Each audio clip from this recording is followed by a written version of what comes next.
Corona की दूसरी लहर का प्रलय हम सब लोगों ने देखा है।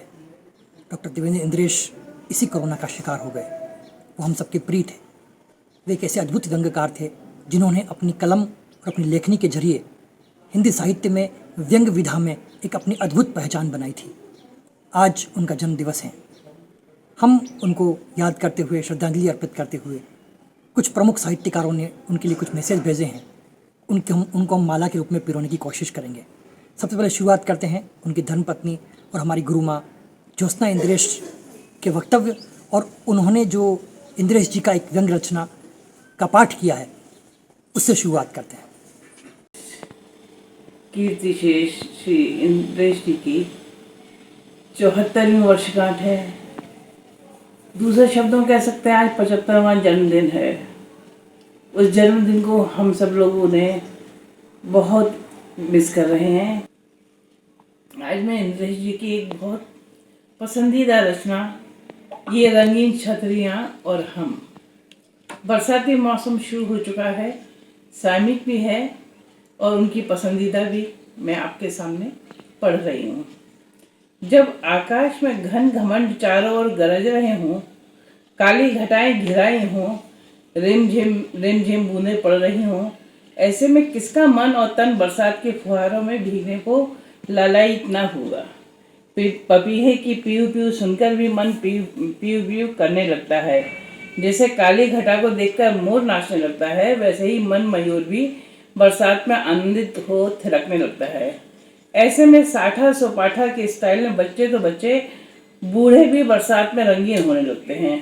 उनका मन भी बरसात के फुहारों में भीगने को आतुर होने लगता है। तो जनाब, बरसात के मौसम में आपकी आप जाने, हम तो रंगीन छतरियों की तलाश में खुले मन से बरसात में निकल पड़े। नदी बनी हुई सड़क पर प्रवाहमान जल में छप छप करते हुए विचर रहे हैं। उम्र का तकाजा ये कहता है कि अरे बुढ़ऊ, जुकाम हो जाएगा, छींची करता फिरेगा।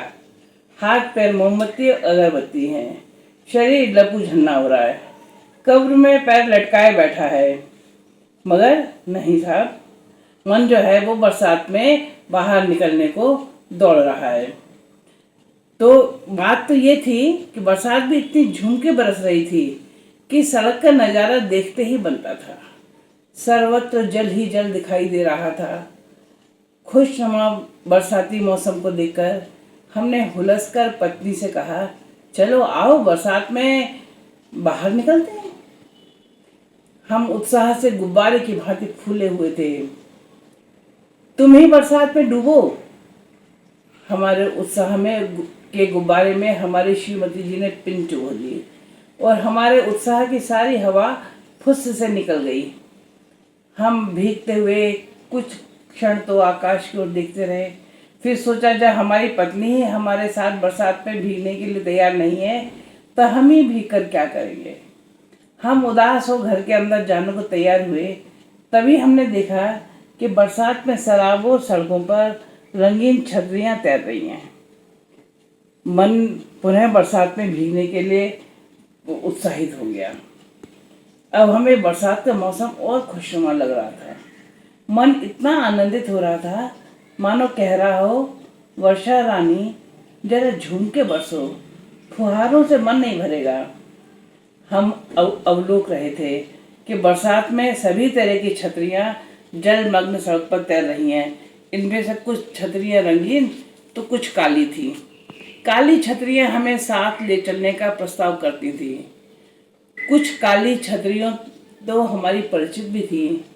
वे बड़ी हसरत भरी दृष्टि से हमें देखती, फिर कहती, भाई साहब बीमार पड़ जाएंगे, हमारी छतरी में तशरीफ ले आए। हम कहते नो थैंक यू। मन कहता, अरे जब बरसात से बचना ही है तो किसी रंगीन छतरी में ही शरण क्यों न ली जाए। प्रकट में किसी छतरीधारी से कह भी देते, अरे नहीं भाई, हम कोई कागज के थोड़े ही हैं, जैसे बरसात में भीगने का तो मजा ही कुछ और है। रंग बिरंगी छतरियाँ सड़क पर विचर रही थी। हम उनकी ओर इस मुद्रा में निहार रहे थे कि कोई रंगीन छतरी कह दे, क्यों भीग रहे हो, हमारी छतरी में आ जाओ। प्रभु की कृपा बड़ी विचित्र होती है मेरे भाई। उनकी कृपा से रंग चले सिर छत्र धराई। अर्थात रंग को भी छतरी नसीब हो सकती है।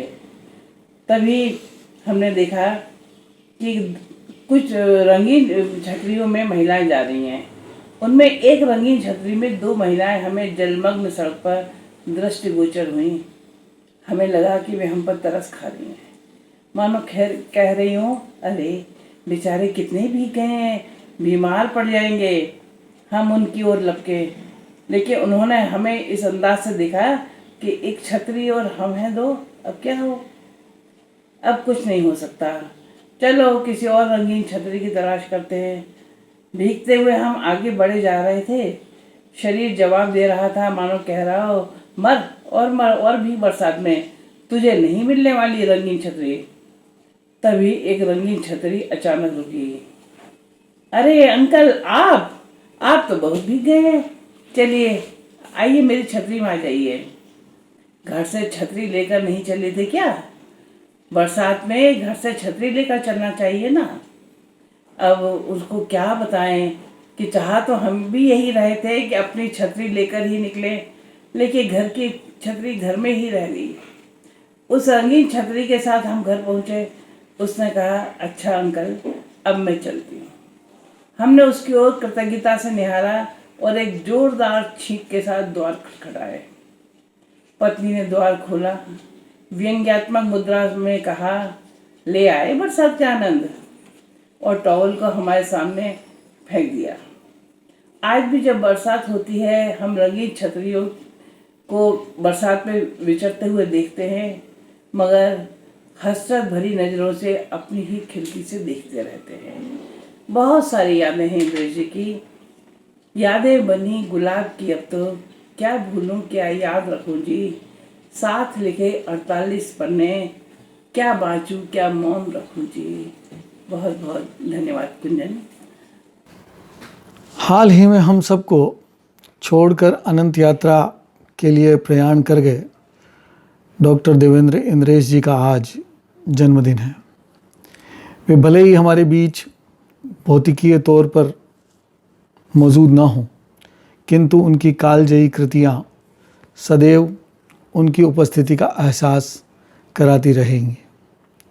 मेरी मुलाकात तो मुझे ठीक से ध्यान नहीं कि कब मिले थे, लेकिन ये ज़रूर याद पड़ता है कि उदयपुर के साहित्य सर्जकों की एक संस्था हुआ करती थी, युगधारा, आज भी है।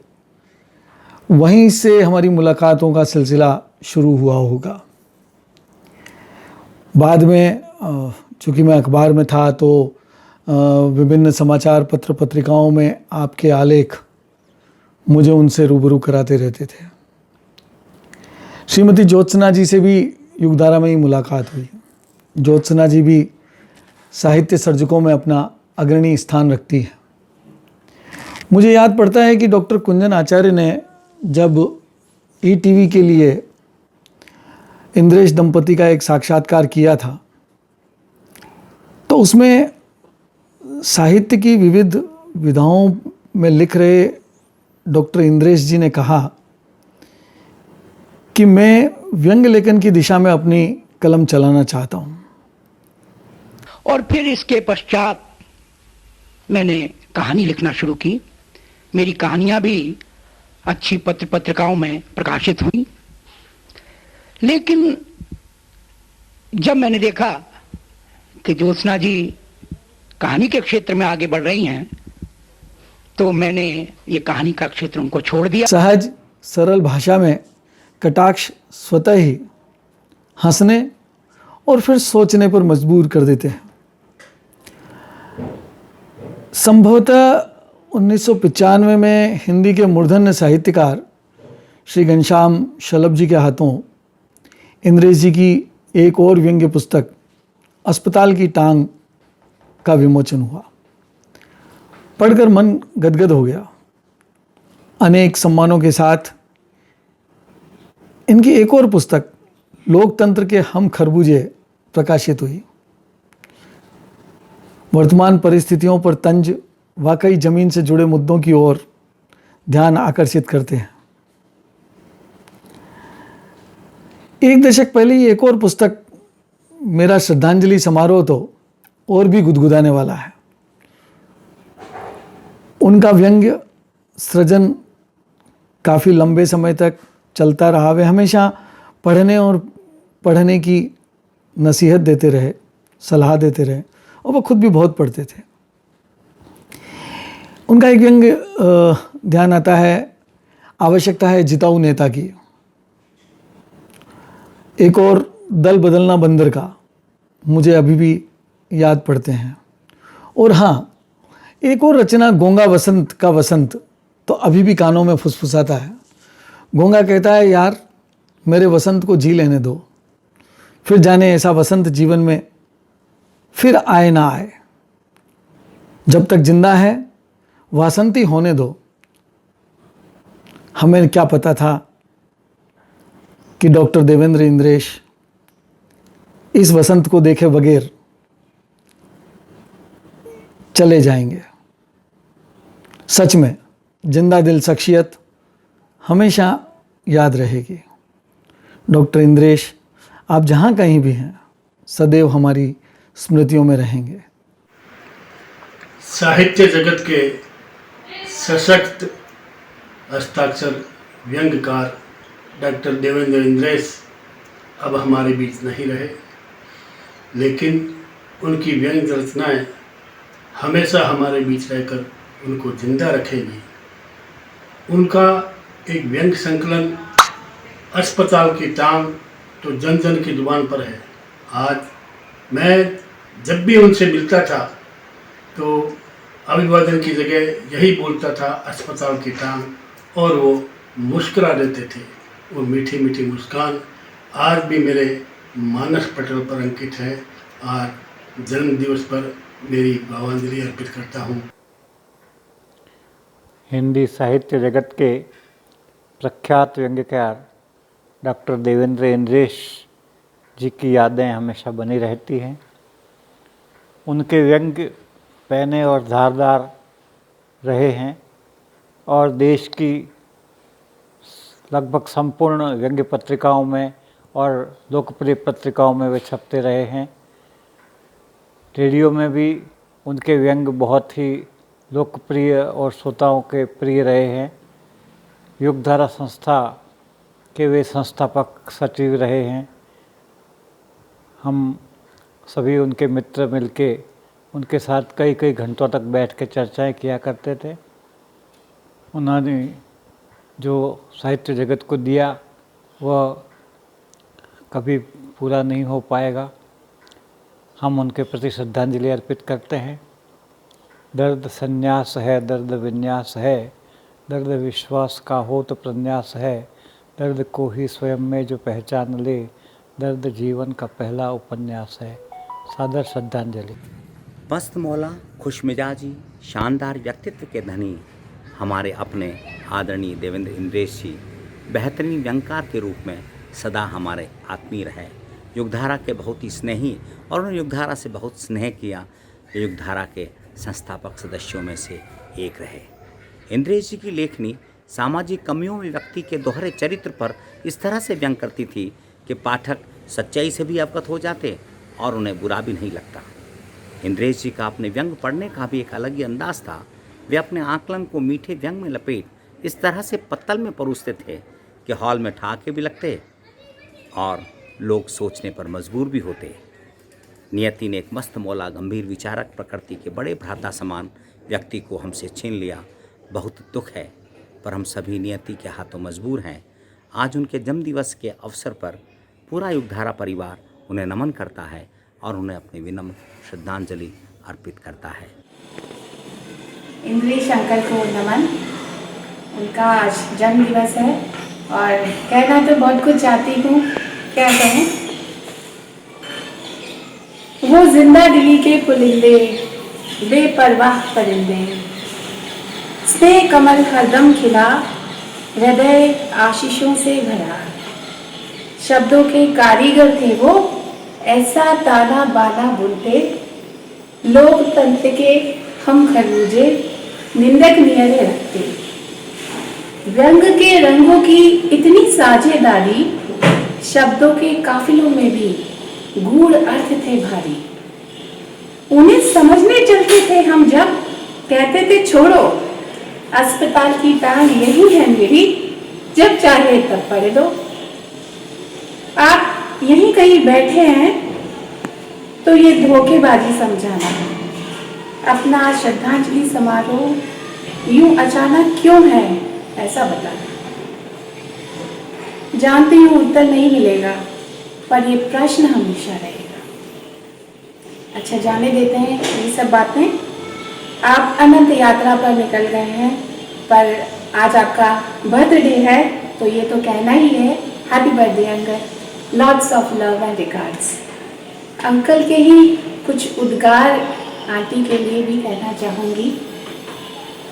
पुस्तक पुरानी किताब कहानी, पुस्तक पुरानी किताब कहानी, चंद छबीले व्यंग नुकीले, माना ये थे साथी मेरे, माना ये थे साथी मेरे, पर तुम आशा तुम परिभाषा, तुम ही थी मेरा विस्तार। प्रेम सदा ही अव्यक्त रहा, पर मान लेना था अपार। पेड़े होने न होने को यूं अशेष ना समझना, और हरदम तेजोमय वो ज्योत्सना ही रहना, वो ज्योत्सना ही रहना। सारा